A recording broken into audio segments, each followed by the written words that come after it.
body and tail. When we approached people on the street, Pumpernickel set all her senses to looking.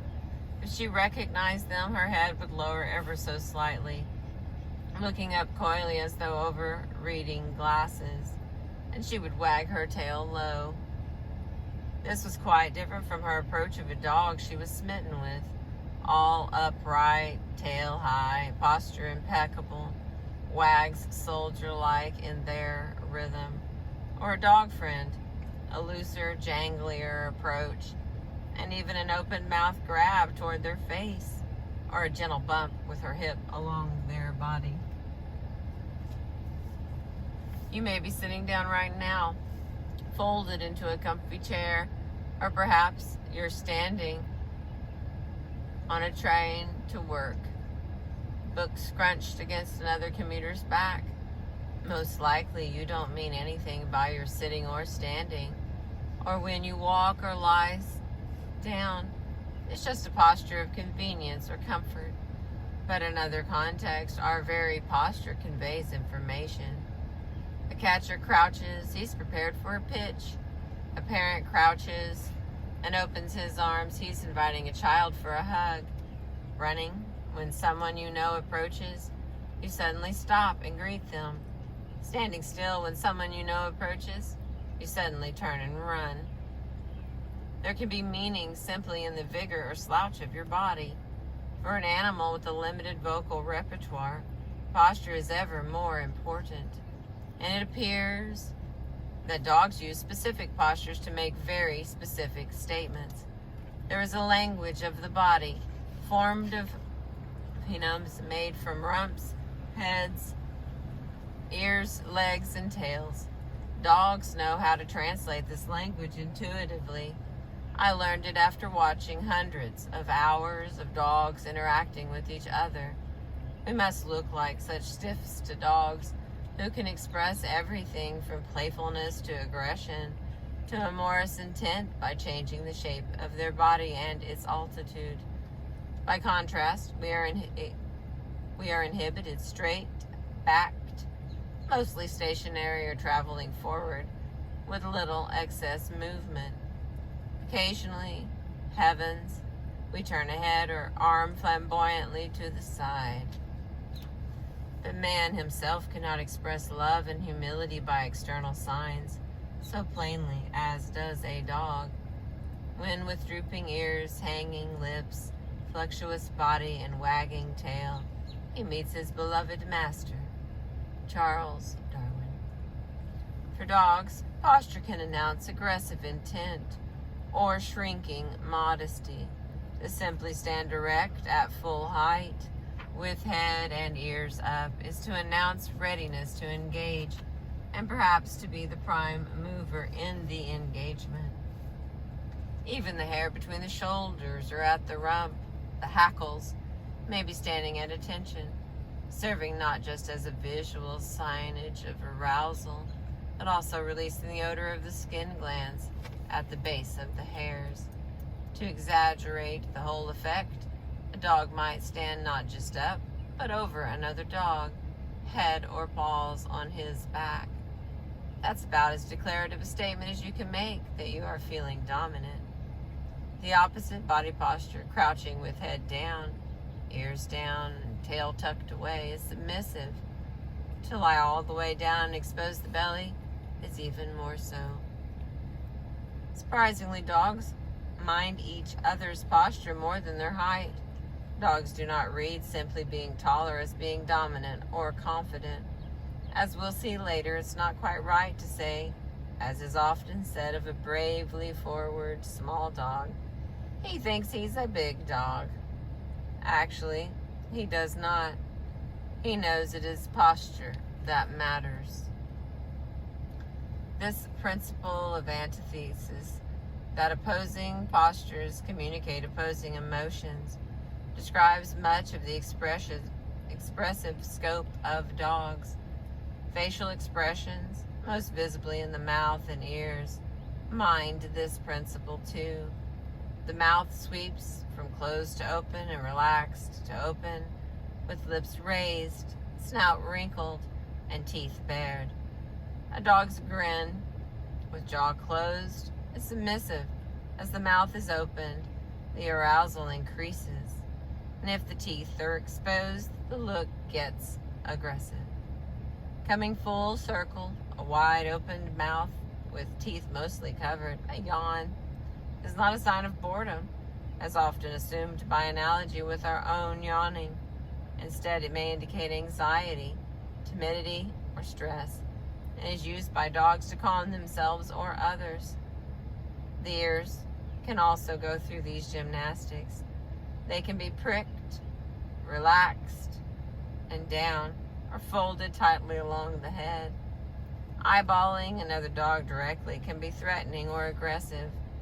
By contrast, looking away is submissive, an attempt to quell one's own anxiety and the other dog's arousal.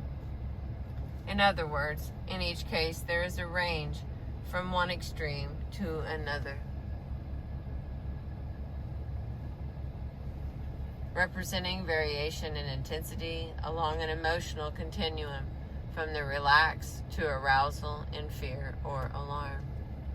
Got some pictures. That's very blurry. Different kind of dog tails. Sorry about that. It doesn't look very clear. None of these is a static symbol, or if it is, its being static is meaningful. Holding an erect posture, motionless, is quite a way of putting an exclamation point on the posture. It exaggerates the tenseness of the communication. For the most part, postures are taken and moved through. The tail, especially, is a limb of movement. It is a science. It's great discredit that no one has done a thorough investigation of the meaning of every wag of the dog's tail. As a puppy, her tail was trim, an arrow of soft black fur. This turned out not to be the destiny of her tail at all. It grew into an incredible banner of a tail, with extravagant feathering that matted and gathered leaves. It was bent at the tip from a disagreement with the car door when she was young. She brandished it when excited or delighted, curved to a sickle with the tip pointing at her back. When lying down, she drummed it happily on the ground at my approach. Her tail registered her exhaustion in a low, hanging, straight pose. Her disinterest in a noisy dog by tucking between her legs. Most of the time, as we walked together, it hung loosely down, curving jauntily toward its tip, and merrily swished to and fro. I loved to approach her slowly, stalking her, and prompt her tail to quiver into wagging. One of the difficulties in deciphering the language of tails is the great variation in tails among dogs. The flamboyant plumage of a golden retriever contrasts mightily with the tight corkscrew of the pug. Dogs wear tails long and rigid, stumpy and curled, hanging heavily or perpetually perked. The wolf tail is in some ways an average of the various breeds' tails. It is a long, slightly feathered tail, held naturally, slightly down. Early ethologists who did a reckoning of wolf tail postures identified at least 13 different tail carriages, conveying 13 distinguishable messages. As per the antithesis, tails held high indicate confidence, self-assertion, or excitement from interest or aggression, while low-hanging tails indicate depression, stress, or anxiety.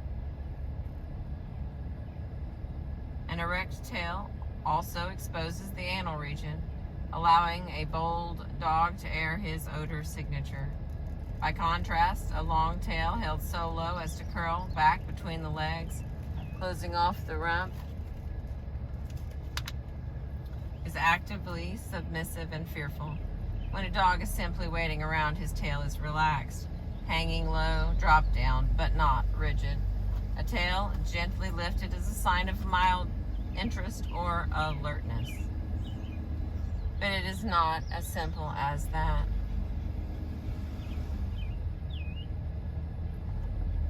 It's not as simple as tail height. For the tail is not just held, it is wagged. Wagging does not translate as simple happiness. A high, stiffly wagging tail can be a threat, especially when accompanied by an erect posture. Quickly wagging a dropped low tail is another sign of submission. This is the tail of the dog who has just been caught finishing off the last of your shoes. The vigor of the wag is roughly indicative of the intensity of the emotion. A neutral tail wagging. Okay, baby. Oh, we're gonna have to get out of the park.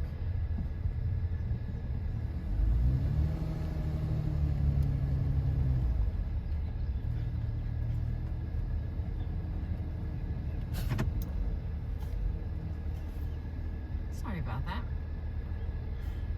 But it is not.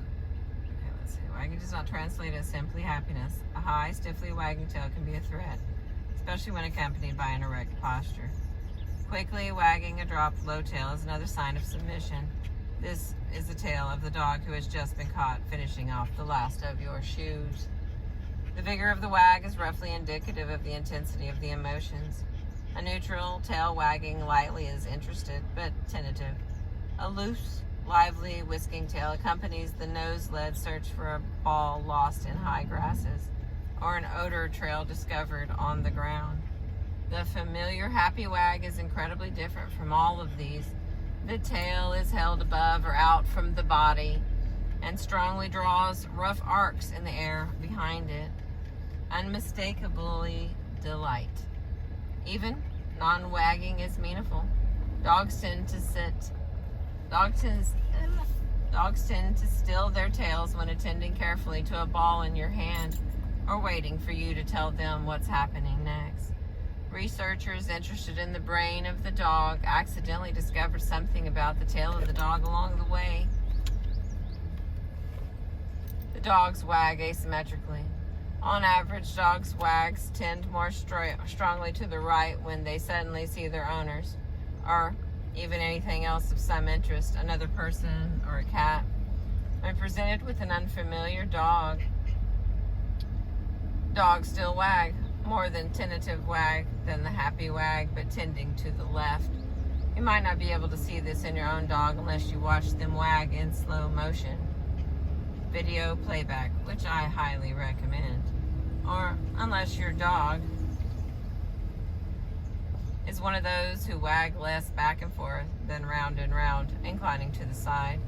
Consider yourself lucky to be wagged at with such clear-cut enthusiasm. We're at page 113. Thank you for listening.